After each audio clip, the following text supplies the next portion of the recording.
할렐루야. 집에 온 것 같습니다. 네. 먼저 잠깐 기도드리겠습니다.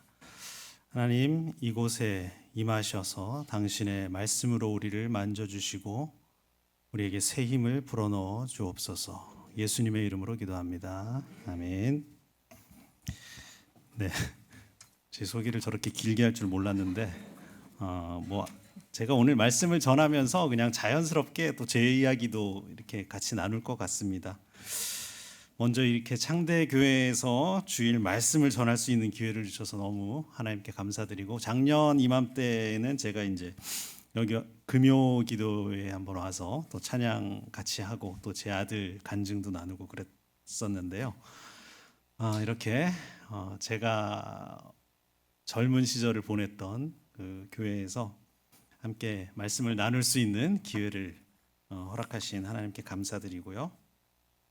우리 둘도 없는 친구였던 우리 손재용 집사 몇 시간 후에는 이제 장로가 될 임직을 앞두고 이렇게 오전 예배를 섬기게 된 건 더욱더 또 뜻깊고 감회가 깊은 것 같습니다. 오늘 전문적인 설교는 아니지만 짧은 본문 가지고 하나님 마음 같이 나누면서 더불어서 저의 경험과 또 몇 가지 간증도 함께 나누기로 원합니다. 먼저 오늘 우리 이사야 말씀에서 긍휼히 여기시는 하나님에 대해서 좀 생각해 볼까 합니다. 13절을 보면 하늘이여 노래하라, 땅이여 기뻐하라, 산들이여 즐거이 노래하라. 여호와께서 그의 백성을 위로하셨은즉 그의 고난당한 자를 긍휼히 여기실 것임이라. 이렇게 하나님께서 고난당한 자기의 백성들을 긍휼히 여기신다는 말씀을 우리가 대하게 되는데, 이 말씀 기록한 이사야는 주전 8세기경에 남유다, 그러니까 이미 북이스라엘과 남유다로 쪼개져 있을 때 남유다 쪽에서 활동했던 선지자입니다. 60년이 넘는 긴 세월 역경과 고난에 굴하지 않고 사역을 했던 선지자죠. 이사야는 하나님의 심판, 그러니까 이 예루살렘의 멸망을 예언하면서 이스라엘 백성이 주님께 돌아올 것을 강력하게 촉구했습니다. 하지만 결국 이스라엘은 불순종의 길을 걸었고 그 대가로 북이스라엘은 아수르에게 멸망하고 또 훗날 이 남유다마저 바벨론에게 멸망하면서 모두 포로로 잡혀가는 수모를 당하게 됩니다. 그러나 이 시대적인 암흑 그리고 실패처럼 보이는 상황 속에서도 하나님의 은혜는 여전히 계속된다는 것을 이사야는 선포하고 있습니다. 구약의 선지서들을 보면 대부분 이 초반에는 굉장히 암울한 이야기들이 나와요. 하나님이 자기 백성에게 진노하시고 심판하실 것에 대해서 경고가 너무너무 많이 나옵니다. 그러나 이사야가 정말로 전하고 싶은 하나님의 속마음은 무엇이었을까요? 하나님의 속마음. 막 겁을 주는 것 같고 죽여버린다 이러는 것 같이 나오지만, 그러나 정말 그 깊이 숨겨있는 속마음은 자기 자녀가 위험에 처하지 않기를 간절히 바라는 마음, 그리고 돌이키기만 하면 언제든지 한없는 자비와 긍휼로 감싸 안아주실 준비가 되어 있는 그 마음 아니겠습니까? 하나님의 마음이 바로 그런 것입니다. 그래서 이사야는 하나님의 구원에 대해서 이중적인 의미를 선포하면서 예언하는데, 첫째로 바벨론 포로 생활로부터 회복될 것이다 라는 그 예언을 하고 있고요. 둘째, 궁극적으로 모든 죄악과 어둠과 멸망의 해결책으로 오실 메시아에 대해서 예언하고 있습니다. 사실 이 기록은 유다가 멸망하기 이미 100년 전이에요. 한참 전에 이 예언을 하고 있습니다. 그러나 하나님이 보여주시는 어떤 확실한 비전이 있었기 때문에 아주 확실하게 선포를 하고 있는데, 유다가 멸망할 것뿐 아니라 다시 회복되고 하나님께서 어떻게 궁극적으로 자기 아들을 통해서 온 세상에 미칠 구원의 역사를 진행하실 것인가, 대해서도 선포하고 있는 것이죠. 이 13절을 보면 하나님의 이 위로와 긍휼이 너무 크기 때문에 누구 보고 기뻐하라고 하고 있습니까? 하늘과 땅과 산들까지도 다 기뻐 노래하라고 하고 있습니다. 하나님은 이 고난받는 자를 긍휼히 여기시고요.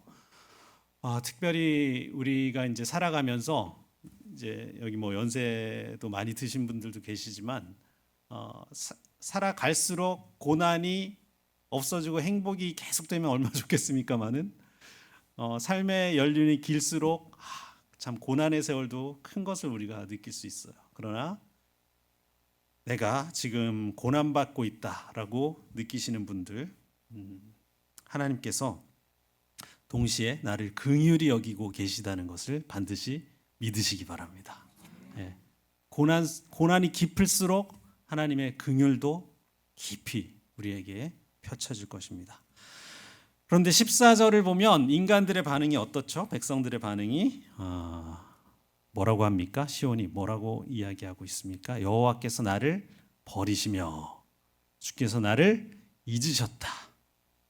이게 인간의 속성이에요. 의심하고 믿지 않습니다. 원망합니다. 이미 출애굽 때도 경험했죠. 백성들이 얼마나 수시로 하나님을 원망하는지 불평하고 끝없이 의심합니다. 도대체 우리를 왜 거기서 빼냈습니까? 잘 지내고 있는데 왜 빼냈습니까? 라면서 하나님을 원망하고 성토하죠. 그러나 이 생각은 마귀가 심어주는 것입니다. 여기에 속지 말아야 됩니다. 하나님은 우리를 멸망시키시는 분이 아니라 하나님은 우리를 긍휼히 여기시는 분이십니다. 또한 하나님은 우리를 잊지 않으시는 분이다 라는 것을 기억하면 좋겠는데요. 15절을 제가 읽어드리겠습니다. 여인이 어찌 그 젖먹는 자식을 잊겠으며 자기 태에서 난 아들을 긍휼히 여기지 않겠느냐. 그들은 혹시 잊을지라도 나는 너를 잊지 아니할 것이라. 하나님이 자기 자신을 어디에다 비유하고 있습니까? 젖먹이는 엄마, 아버지도 아니고 이 근엄한 아버지가 아니죠. 사실 아버지들 정을 잘 못 주잖아요. 우리 한국 사람들은 더 그런데 젖을 먹이는 어머니에 하나님께서 자기 자신을 비유하고 계십니다. 얼마나 애틋하겠어요. 자기 이 젖 먹이는 젖을 먹는 아기, 의지할 것이 정말 아무것도 없고 그 엄마의 품밖에 의지할 것이 없는 그 아기를 어떻게 잊겠느냐는 것입니다. 그런데 하나님의 비유가 더 깊이 들어가요. 혹 그들은 잊을지라도. 심지어 젖먹이는 아기가 자기의 자식을 잊을지라도, 그럴 일이 없겠지만 그럴지라도 나는 너희를 잊지 않는다 라고 말씀하십니다. 젖먹이는 아기의 엄마보다도 더 절절하고 뜨거운 하나님의 사랑을 우리가 엿볼 수 있습니다. 내가 항상 너의 피난처가 될 것이다. 너의 보호막이 될 것이다. 하나님이 약속하고 계시죠. 제가 어떤 선교사님 이야기를 하나 해드리겠습니다. 이분은 이름이 배준호고 영어 이름이 케네스 베라고 하는데 혹시 아시는 분 계실지 모르겠는데 중학교 시절에 제가 다녔던 교회의 1년 선배입니다. 저보다 아주 유명한 야구 감독의 아들이었고요. 고등학교 때 미국 유학을 떠났고 대학교 2학년 때 결혼을 했습니다. 근데 미국 여성하고 결혼을 해서 바로 이제 시민권을 얻었죠. 이분이 30대 후반부터는 중국에서 어떤 여행사를 통하여서 북한 선교에 헌신했어요. 그런데 불심 검문에 걸렸는데 하필이면 그때 선교 전략이 이렇게 담겨 있는 USB를 뺏겼습니다. 그래가지고 바로 체포당하고 납북을 당해서 죄명이 뭐였냐면 종교 활동을 통한 체제 전복범이다. 그래서 체제 전복 혐의로 15년을 노동 교화형을 선고받고 이제 탄광으로 끌려가기 직전이었는데 이제 북한은 그걸 가지고 이제 계속 딜을 하는 거죠. 미국하고. 이 소식을 듣고서 이제 저와 또 아내도 같이 굉장히 열심히 기도하고 제발 빨리 풀려나게 해달라고 기도했는데 이 상황이 굉장히 장기화되고 소망이 없어 보이는 거예요. 2년이 넘게 감금이 돼 있었습니다. 근데 놀랍게도 나중에 들은 얘기인데 그 북한 억류돼 있는 기간 동안 처음에는 굉장히 두려움이 엄습을 했는데 하나님이 그 마음에 평안을 주시고 깜빵 안에서도 계속 찬양하고 자기한테 시비 걸던 그 간수들하고 나중에는 막 친해진 거예요. 2년 후에 미국 측의 노력으로 아주 기적적으로 그 15년 교화형이 취소되고 풀려났습니다. 가장 절망적이던 상황에서 생생한 하나님의 도움을 경험했던 이 선배 선교사께서 뭐라고 간증했냐면 분명히 자기 마음에 들려왔던 하나님의 음성은 뭐였냐면 내가 너를 잊지 않았다. 그래서 결국은 그 사건 이후로 굉장히 유명한 선교사님이 돼가지고 굉장히 많은 또 집회에도 나가시고 지금도 선교 단체를 이렇게 만드셔서 북한 인권과 또 선교를 위해서 열심히 노력하고 계십니다. 그리고 책을 쓰셨어요. 잊지 않았다라는 책을 쓰셨는데 그렇습니다. 정말 하나님은 잊지 않으십니다. 우리를 결코 잊지 않으십니다. 젖먹이는 아기가 있는 그 엄마도 혹시 그 아기를 잊을지라도 하나님은 잊지 않으신다는 것을 여러분 가슴에 확실하게 새기시기를 축복합니다. 그 다음에 이제 굉장히 오늘 하이라이트 말씀이 있는데요. 16절 읽어보면 내가 너를 내 손바닥에 새겼고 너의 성벽이 항상 내 앞에 있나니. 손바닥에 새겼다. 이것은 물론 하나님을 의인화한 표현이지만 왜 하필이면 그 손바닥일까를 생각해봤어요. 등이나 목덜미나 발바닥이 아니고 왜 손바닥일까? 여러분 혹시 옛날에 경험이 있으신 분들도 있겠지만 시험 볼 때 어디다 씁니까? 제일 급할 때 제일 빨리 펴볼 수 있는 게 손바닥이죠. 그런데 이 손바닥에 펜으로 쓴 게 아니고 뭐라고 얘기하고 계시죠? 새겼다. 영어로 하면은 engrave, 조각을 했다. 칼로 새겼다는 거예요. 요즘 사람들로 따지면 이제 문신을 했다는 거죠. 우리를 손바닥에 문신을 하셨어요. 자주 들여다봐야 되고 결정적일 때 들여다봐야 되고. 근데 왜 쓴 게 아니고 새겼을까요? 지워지지 않아야 되기 때문에. 결코 하나님의 시야에서 지워지지 않게 하시기 위해서 새겼다라고 표현하십니다. 이 당시에 이제 이스라엘 백성들은 패권이 막 계속 이동하는 아주 강대국들의 패권 속에서 완전히 그냥 너덜너덜해졌어요. 바벨론, 미디안, 페르시아 거치면서 강대국의 패권이 이동하는 그 격변의 시대 속에서 정체성을 다 잃어버릴 수도 있는 거예요. 내가 하나님의 백성이었나? 그런 기억조차도 희미해지고 이제는 더 이상 아무도 하나님의 백성으로 기억하지 않는 그 시기에 하나님은 손바닥에 새겨 놓으셨기 때문에 결코 잊지 않으신다는 것을 이사야가 강조하고 있습니다. 새긴다는 것은요, 아파요. 희생이 필요합니다. 이 하나님의 아픈 사랑, 희생의 사랑이 언제까지 이어지냐면 물론 지금까지 이어지지만 성경에 기록된 것으로 우리가 볼 때 신약 시대 예수 그리스도의 십자가의 사랑, 십자가에 못 박히셨을 때 그 예수님의 손바닥에 우리를 향한 사랑이 새겨진 거예요. 정말 우리를 얼마나 사랑하시면 자기의 모든 것을 내어주시고 희생하시고 죽으시면서까지 우리의 이름을 손바닥에 새기셨다는 것입니다. 여러분들을 그토록 사랑하십니다. 잊지 않으시는 하나님, 그리고 우리를 심지어 손바닥에 새기시는 하나님을 꼭 기억하시기를 바랍니다. 마지막으로 우리 회복하시는 하나님에 대해서 생각해 볼게요. 17절에 네 자녀들은 빨리 걸으며 너를 헐며 너를 황폐하게 하던 자들은 너를 떠나가리라. 자녀들이 빨리 걷는다는 건 뭘까요? 이것은 포로 생활로부터 속히 돌아와서 예루살렘을 다시 재건한다는 의미입니다. 자녀들이 포로로부터 이제 해방되고 새 나라를 건설해 간다는 것이죠. 그리고 너를 헐고 황폐하게 하던 자들이 떠나간다. 우리에게 고통을 주던 자들을, 그런 존재들을 하나님께서 친히 정리하신다는 것이죠. 우리가 무너졌다 할지라도, 우리가 완전히 황폐하게 되었다 할지라도 끝난 게 아닙니다.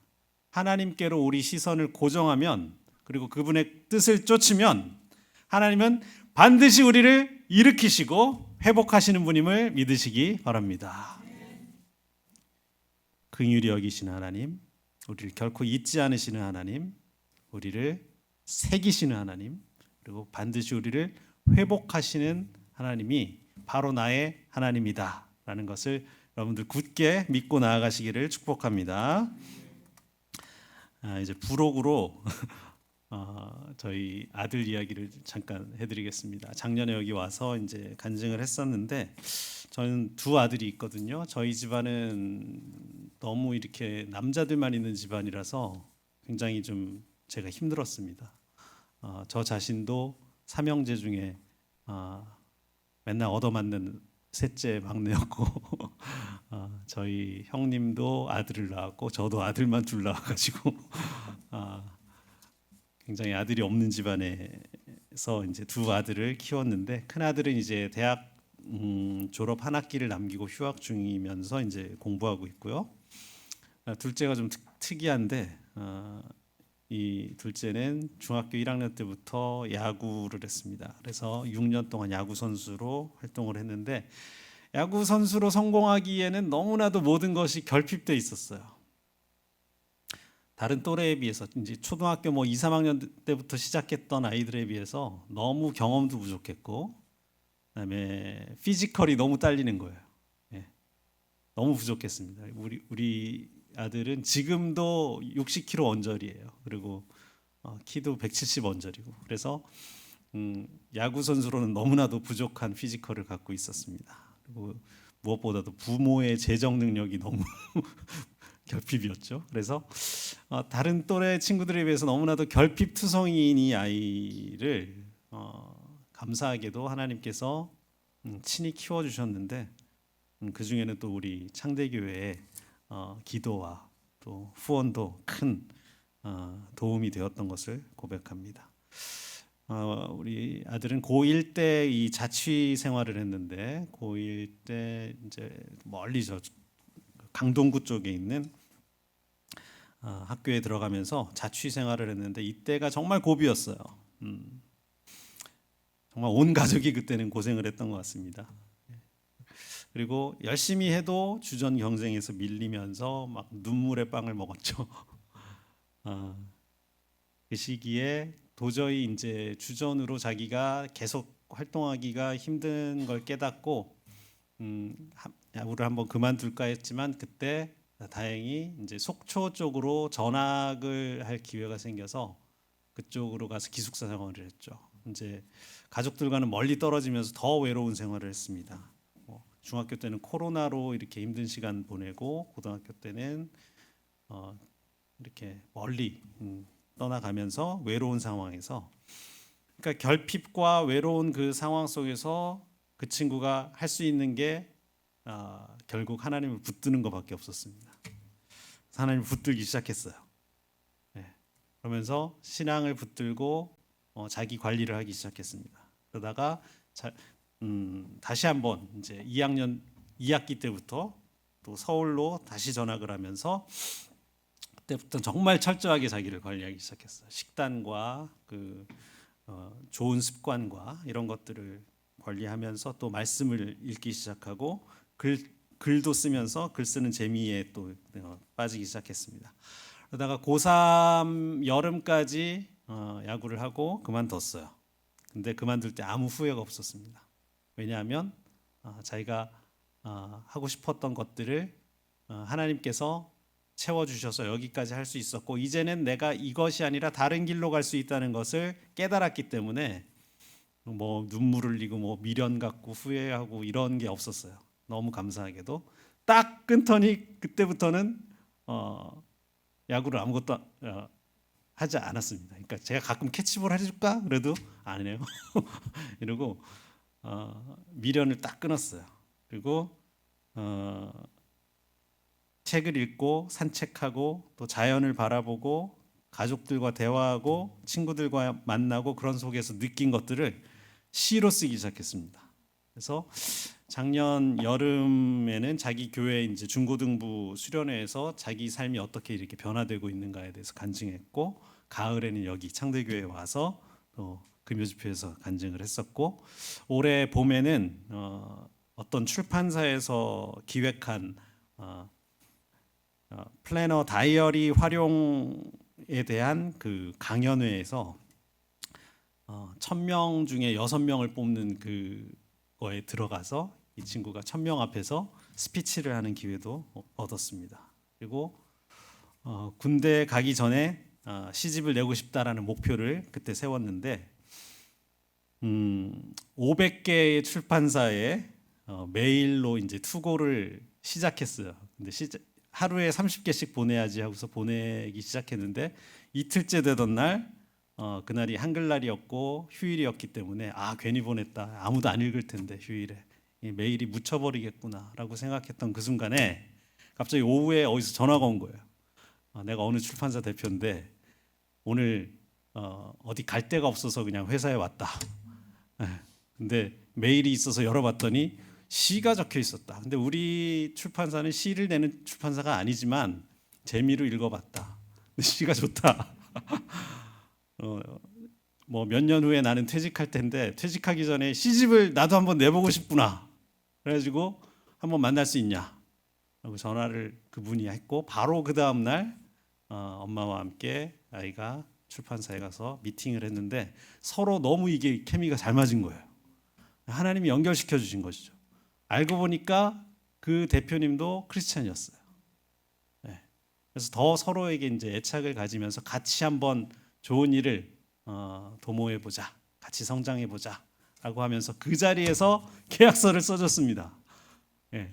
근데 원래 이 초짜 문인들은 굉장히 자기에게 불리한 조건을 떠안고 계약을 한대요. 네. 자기가 얼마를 출자를 해야 되고, 그다음에 인세도 얼마 못 받고, 출판 부수도 요즘 뭐 시집은 사람들이 안 읽기 때문에 300에서 500권만 낸답니다. 초판을. 네. 근데 그분들은 계약금 100만 원을 주고, 그다음에 인세 10%를 확보해주고, 그다음에 출판 부수를 2,000부를 해주겠다고 계약서를 그날 바로 써줬습니다. 네. 그래서 놀라운 일이 일어난 거죠.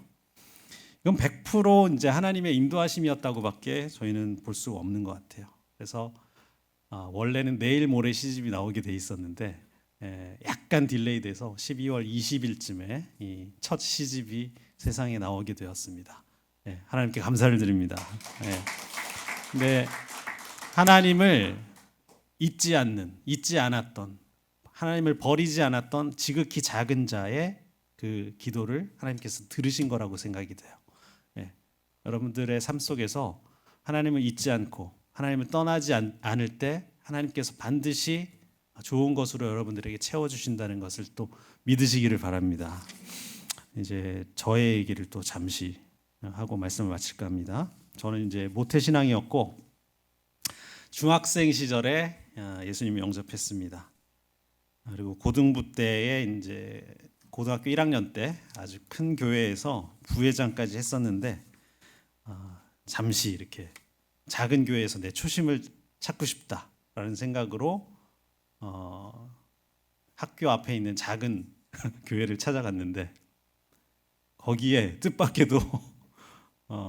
초등학교 때부터 같이 이제 별로 그렇게 친하지는 않았지만 왜 친하지 않았냐면 키 차이가 많이 나서 저희 뭐 초등학교 중학교 때 한 반에 막 6, 70명씩 있었잖아요. 저는 맨 앞자리에 있고 맨 뒷자리에 있는 친구. 그래서 별로 친하지 않았지만 얼굴은 익히 알고 있었던 우리 손조영 형제가 거기에 있는 걸 보고 깜짝 놀랐습니다. 너 왜 여기 있냐? 그랬는데 아무튼 거기서 반갑게 제외를 한 후에 거기서 이제 저희의 우정이 더 깊어졌던 것 같아요. 이제 영생교회 거기서 새로운 출발을 했고 또래 집단들이 있었는데 저희 또래는 이제 저와 저희 한 학년 아래까지 굉장히 한 10명 정도의 집단이 있었는데 그때 아주 뜨겁게 신앙생활했던 추억이 있습니다. 지금도 가끔씩 연락을 하고 있는데요. 심지어 이제 고3이 되었을 때도 지금 같으면 뭐 고3 한 학년을 막 그냥 날려버리는 친구들도 있는데 고3 때 더 열심히 교회를 나왔던 것 같아요. 그리고 여름 수련회도 꼬박꼬박 다 참석하면서 굉장히 뜨거운 그런 신앙의 추억을 저희가 쌓았습니다. 대학 시절에 들어가서 약간 머리가 크면서 살짝 교만해졌던 것 같은데 그래도 변함없이 청년부 모임을 토요일에 가지면서 그때 그 공간은 여기에 한 반 정도 됐던 것 같아요. 거기를 구석구석 쓸고 닦고 우리 청년들이 화장실 청소도 같이 하면서 또 지하로 내려가는 그 계단도 막 청소를 하면서 교육관으로 내려가는 계단도 청소를 하면서 매주마다 그렇게 주님의 교회를 사랑할 수 있는 그런 기회를 얻었던 것 같습니다. 그리고 매 주일마다 먹던 냉면이 아직도 그립네요. 그때는 1년 내내 저는 생각을 못했어요. 어떻게 여름에만 주겠지라고 생각을 했는데 겨울에도 제가 9년 동안 냉면을 먹었습니다. 근데 그게 참 생각이 많이 나요. 지금도 제가 냉면을 먹을 때마다 영생교회의 냉면 그것을 생각을 합니다. 그리고 제가 청소년기와 청년기에는 굉장히 음악과 찬양을 좋아했던 것 같아요. 음악이 왜 이렇게 좋았는지 성탄 전야가 되면 이제 밤새도록 저희가 찬양을 불렀던 것 같습니다. 캐롤을 부르고 찬양을 부르고 그리고 제가 군 시절에는 많은 사람들이 무시하던 그 방위였는데 18개월 방위였습니다. 지금은 뭐 현역도 18개월 가더라고요. 그 당시 저는 소위 말하는 전투 방위. 그래서 지금같이 계엄이 떨어지면 그 시위 진압에 투입되는 그런 좀 혹독한 훈련을 받는 그런 곳에 있었습니다. 빡빡머리로 주일마다 이제 성가대를 지휘했었어요. 제가 그때의 추억이 아주 새롭습니다. 그리고 어설프지만 또 작곡을 할 수 있는 재능을 주셔서 그때 잠깐 동안이지만 우리 영생교회 예배의 첫송령, 기도송, 표회송 이런 것들도 만들어서 불렀던 기억이 있습니다. 제가 군 이제 전역할 무렵에 우리 김성진 원로 목사님이 3대 목사님으로 취임을 하셨었고 그 이후에 저는 이제 대학을 졸업하고 취업하면서 빡빡한 삶의 현장으로 들어갔었습니다. 결정적으로 이제 제가 집이 94년도에 굉장히 멀리 도봉구 쪽으로 이사를 하게 되는 바람에 그때 교회를 떠나는 것이 굉장히 심적으로 부담이 됐는데 아직도 저를 말리시던 우리 목사님과 장로님의 그 손길이 기억나는데 가까운 교회로 그때 옮길 수밖에 없었고 이제 영생교회는 그 이후에 일산 창대교회로 리뉴얼을 했었죠. 그 입당 예배 제가 찾아갔던 기억도 납니다. 아무튼 몸은 떠났지만 마음이 항상 또 영생교회 또 창대교회로 향해 있었고 저의 가장 친한 친구가 또 이제 창대교회에 남아서 계속적으로 연결고리가 되어 주었고 그것도 다 하나님의 섭리였다고 생각이 돼요. 20세기 말에 저는 이제 직장을 사임하고 어린이 사역에 헌신해서 아까 소개했지만 15년간 전임 간사로 그곳에서 섬겼습니다. 많은 찬양을 또 만들어냈고 음반을 만들었고 또 국내외로 이제 누비면서 활동 많이 했었습니다. 그렇지만 이제 섬기던 교회에서 좀 큰 어려움을 만났고 제가 뒤늦게 신학을 하고 40대 중반에 신학을 하고 목사 안수를 받았죠. 이제 곧 이제 사역지를 이동하게 됩니다. 하나님의 인도하심과 또 하나님의 섭리는 그리고 그 은혜는 그치지 않고 계속 저와 함께하는 것을 고백할 수밖에 없습니다.